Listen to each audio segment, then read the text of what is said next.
बच्चे तब से सब चीजें समझने लगते हैं जब वो पेट में होते हैं। इसलिए गर्भावस्था में स्त्री के साथ और स्त्री को अच्छा व्यवहार करना चाहिए सबके साथ, क्योंकि आपके हर व्यवहार का, आपकी हर क्रिया का प्रभाव उस बच्चे पर पड़ेगा। आपको पता है, यदि कोई गर्भवती स्त्री है और गर्भवती स्त्री को यदि बिच्छू डंक मार दे, समझ रहे हो आप, यदि गर्भवती स्त्री को बिच्छू काट ले, उस समय प्रभाव देखिए कि गर्भावस्था में यदि किसी स्त्री को बिच्छू डंक मार दे, काट ले, तो जो bच्चा पैदा होगा फिर उसे कभी बिच्छू कितनी भी काटे, उसे बिच्छू का डंक असर नहीं करेगा, जहर नहीं चढ़ेगा उसका। पता है आपको? मुझे बिच्छी नहीं चढ़ती, मैं बिच्छू को पकड़ लेता हूं, क्योंकि जब मैं गर्भ में था, मां के पेट में था, तब मेरी मां को बिच्छी ने डंक मारा था। उसका प्रमाण मैं खुद हूं, मेरे को नहीं चढ़ती। इसका मतलब समझ रहे हैं आप? गर्भावस्था में मां के साथ किया गया हर व्यवहार बच्चे पर प्रभाव डालता है। यहां तक कि बिच्छी का काटना भी बच्चे को प्रभावित करता है। प्रैक्टिकली है ये बात, प्रैक्टिकली है। आपको बिच्छी काटती है तो चढ़ती है कि नहीं? हाँ या ना? हमें नहीं चढ़ती। क्यों नहीं चढ़ती? क्योंकि जब हम मां के पेट में थे तब बिच्छी का जहर मां के पेट में गया और उस जहर से हमारा गर्भ में ही परिचय हो गया है, तो अब वो जहर हमारा दोस्त हो गया है। अरे कोरोना की जो वैक्सीन लग रही है, वो वैक्सीन क्या है? वो भी एक प्रकार का बैक्टीरिया ही तो है, कि उस बैक्टीरिया से लड़ने के लिए ये बैक्टीरिया मदद करता है। तो जब आप जहर को जहर से तो काटा जाता है ना, कांटे को कांटा निकालता है। ऐसे ही जब मैं गर्भ में था तो वो मेरा परिचय उस जहर से हो गया है, पर मुझे अब उसका प्रभाव नहीं पड़ता। एक बार मुझे बिच्छी ने काटा, काटा तो हमें ऐसा लगा जैसे किसी चींटे ने काटा हो। ध्यान से देखा तो वहां दीवार के किनारे बिच्छी बैठी थी, यहां काटा। छोटे थे ना, तो टीवी देखने गए थे रात के 9 बजे, अलिफ लैला आता था, चंद्रकांता की कहानी, अलिफ लैला, शक्तिमान। हम लोग जब बच्चे थे ना तो ये सीरियल देखते थे। चंद्रकांता देखा आप लोगों ने? हाँ, हमारे टाइम पे चंद्रकांता, अलिफ लैला आता था। तो हम लोग रात को दूसरे घर में टीवी देखने गए थे, रात के 9 बजे आता था। कुछ इनमें से कोई रात को 9 बजे आता था, क्या आता था? तो मैं गया, वो कच्ची दीवारें होती थी, दीवार माटी वाली, तो माटी बारिश में निकल जाए तो वो दीवार, एक ईंट से दूसरी ईंट के बीच में जो गैप, वहां बिच्छी बैठी थी और मैं दीवार में टिक के खड़ा हो गया, तो यही उसने डंक मारा। फिर टॉर्च से देखा तो बिच्छी थी, चढ़ी नहीं, समझ गया मैं। इसके बाद तो मैं पकड़ के खेलने लगा उनके साथ। तो बिच्छी पकड़ लेता हूं, जो डंक मार देती है ना, किसी किसी को तो इतना चढ़ती है 3 दिन तक उसका जहर 3 दिन तक रहता है। यदि किसी को डस ले, वो उसका डंक लग जाए तो 3 दिन तक उसका असर रहता है। पहले दिन बहुत ज्यादा, दूसरे दिन कम, तीसरे दिन हल्का रहता। लेकिन व्यवहार जो है, माँ जो सुनती है, माँ जो सुनती है, माँ जो सुनाती है, माँ जो व्यवहार, यदि माँ के अंदर कपट है तो वो कपट का भी प्रभाव बच्चे पर पड़ेगा। और माँ के अंदर प्रेम है भगवान के लिए या समाज के लिए, वो प्रेम का प्रभाव भी पड़ेगा। मतलब माँ का हर व्यवहार, माँ के साथ किया गया हर व्यवहार बच्चे पर प्रभाव डालता है। कितने लोग इस बात से सहमत हैं? यदि माँ को कोई बीमारी है तो वो बीमारी भी, कुछ बीमारियां माँ के साथ या बाप की बीमारी बच्चे को आती है, होती है। ये सोचिए कि जब माँ बाप की बीमारी बच्चे के साथ है तो फिर माँ बाप का हर व्यवहार संस्कार भी तो माँ बाप का बच्चे के साथ होगा। इसलिए कुछ चीजें पेट में हो जाती हैं, इसलिए माँ बाप को अच्छे से रहे। आजकल के लड़का लड़की शादी करते हैं ना, पहले का जमाना शादी क्यों की जाती है? शादी, आपने शादी क्यों की? आपकी शादी हो गई पीले वाले भैया? अभी नहीं हुई। दादाजी आपकी शादी हुई? हो गई। तो चलो बताओ आपने शादी क्यों की? परिवार चलाने। परिवार तो कुत्तों का भी चल रहा है, सुअर का भी परिवार बढ़ रहा है। और परिवार क्या, सुअर का तो एक साथ 12-12 होते हैं, कुत्ते के 7-7 10-10।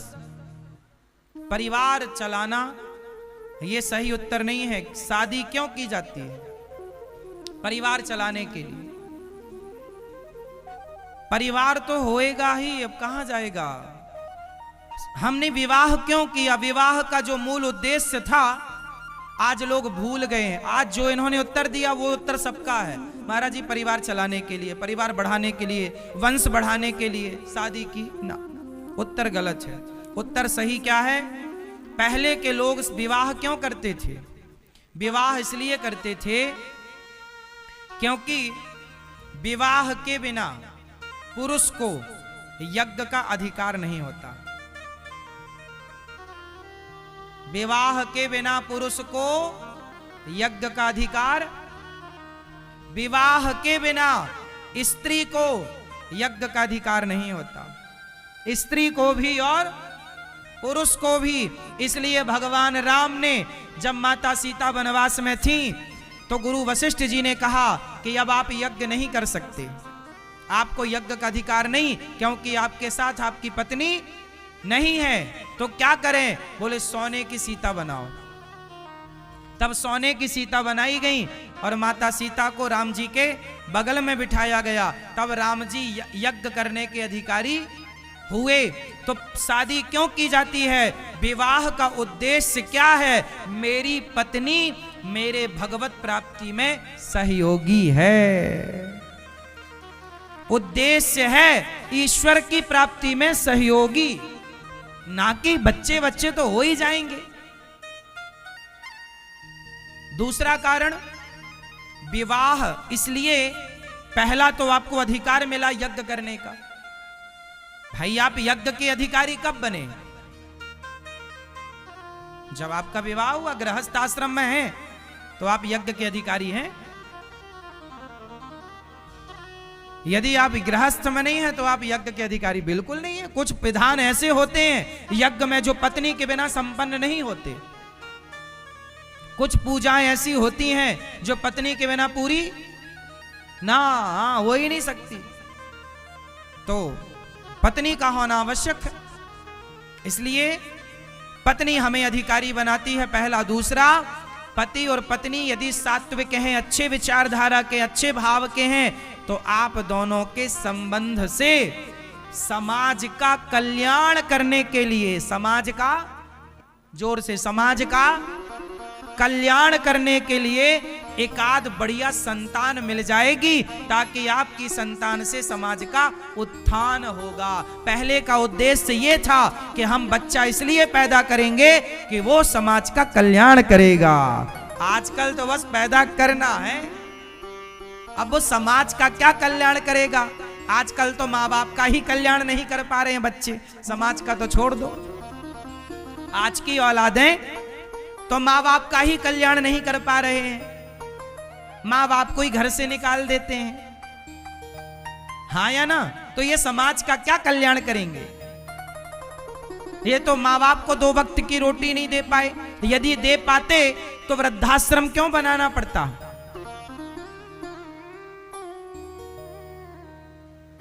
इसलिए बच्चे बच्चे भी ना विचार करके पैदा करना चाहिए। कर तो लिया इतने सारे, लायक एक भी नहीं है, इसलिए 100 गीदड़ नहीं, 1 शेर चाहिए। जननी जने तो भक्त जने, या दाता या सूर, या से तो बंध्या भली, काहे गवावे नूर। पैदा किए हो, बढ़िया बच्चे पैदा करो। विवेकानंद हो, झांसी की रानी हो, शिवाजी हो, महाराणा प्रताप हो, ध्रुव हो, प्रहलाद हो, राम हो, कृष्ण हो, और नालायक पैदा कर दिया।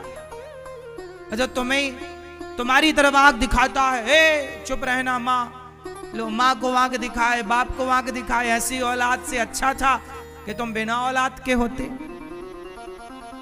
तुमने तो केवल ठप्पा लगाने के लिए औलाद की है कि समाज ये ना कहे रे इनके तो बच्चा नहीं है। हाँ, आजकल तो लोग इसलिए पैदा कर लेते कैसा हो जाए, लूला लंगड़ा सब चलेगा, बस समाज को ये कहने का मौका ना मिले कि तेरे बेटा नहीं है।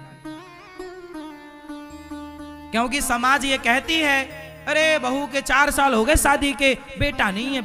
ये दुनिया पता नहीं क्या करेगी बेटों का। नालायक पैदा क्यों करो?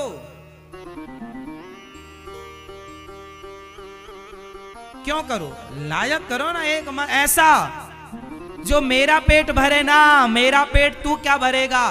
तू बेटा समाज की सेवा कर। समाज, स्वामी विवेकानंद जी की मां धन्य है।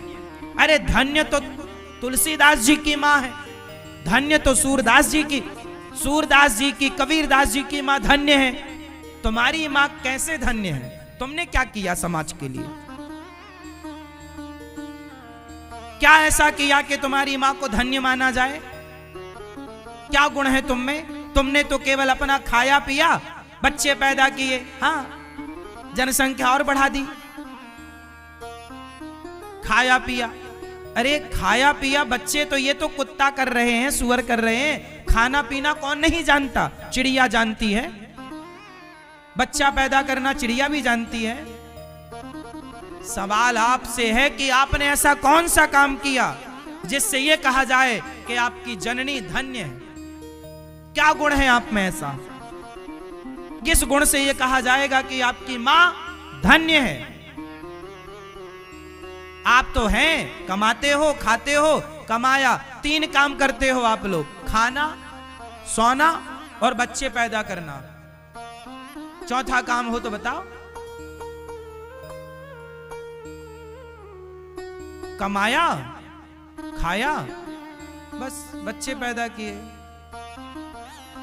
खाना तो चिड़िया भी जानती है, सोना तो कुत्ता भी जानता है, और बच्चे पैदा करना तो सारी जीव जंतु जानते हैं। ये 3 कॉमन काम है, सब करते हैं। आप मनुष्य हो, 84 लाख योनियों में श्रेष्ठ आप हैं। बताओ आप में क्या विशेषता है? क्या विशेष कार्य किया आपने? विशेष तो तुलसीदास जी हैं, सूरदास जी हैं, रैदास जी हैं, रसखान हैं। मैया जागो मेरी मां, जागो प्यारी मां। आप अच्छे आचरण वाले होंगे तो आपकी संतान अच्छी होगी। आजकल तो समाज में चल रहा है, जो लड़की पसंद आई, जो लड़का पसंद आया, उसी से कोर्ट मैरिज, लव मैरिज कर ली, शादी कर ली। ना बाप का पता, ना माँ का पता, ना कुल का पता, ना खानदान का पता, ना गोत्र का पता। बच्चे पैदा कर लिए, उन बच्चों को पता ही नहीं कि हम कौन हैं, हमारा गोत्र क्या, हमारी जाति क्या, हम वंश क्या, कुछ नहीं पता। वो वर्ण संकरी है।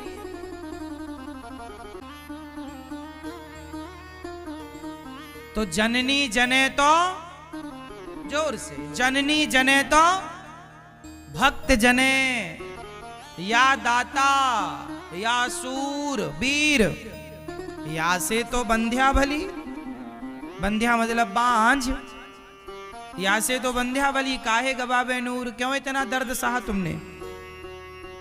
इसलिए लायक संतान पैदा करने के पहले माँ बाप आप अच्छे विचारों वाले होंगे। वो कौन है? माँ कोई और, बाप कोई और, तो औलाद क्या होगी? बोलो। लड़की हिंदू, लड़का मुसलमान, लड़का ब्राह्मण, लड़की क्षत्रिय, तो तुम्हारी जो संतानें होंगी वो वर्ण संकर ही तो होंगी। यही तो वर्ण संकरता है।